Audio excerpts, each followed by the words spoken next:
What is a disclaimer notice? A disclaimer notice is a short passage typically telling a reader that the person responsible for the information or service has no responsibility should some problem result from use of that information or service. The question of whether various types of disclaimers are an effective legal defense often comes up, especially once one party has sued. In general, a legal disclaimer notice does not totally absolve the party issuing it of negligence or wrongdoing, but could help in some cases. One of the most common types of disclaimers is known as the copyright and disclaimer notice, often found at the beginning of books, especially works of fiction.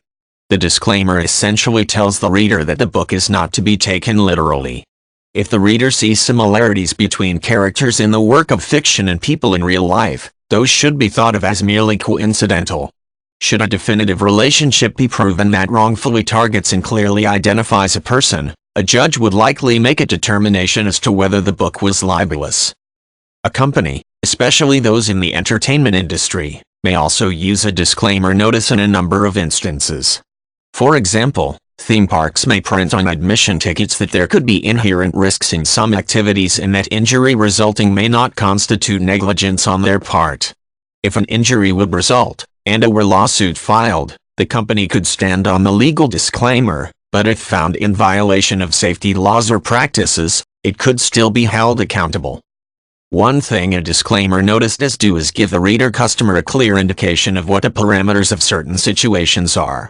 For example, a lawyer describing a legal situation or defining a term on the internet may be very helpful to some individuals who are in certain situations.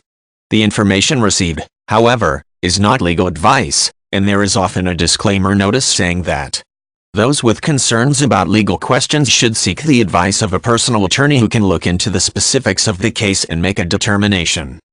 Those who read a disclaimer, or even sign a waiver of liability, could still sue.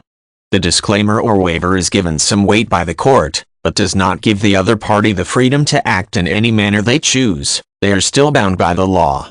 Consumers who feel they have a grievance may need to consult a private attorney for further instructions. The attorney should be able to inform the consumer what our legal rights are,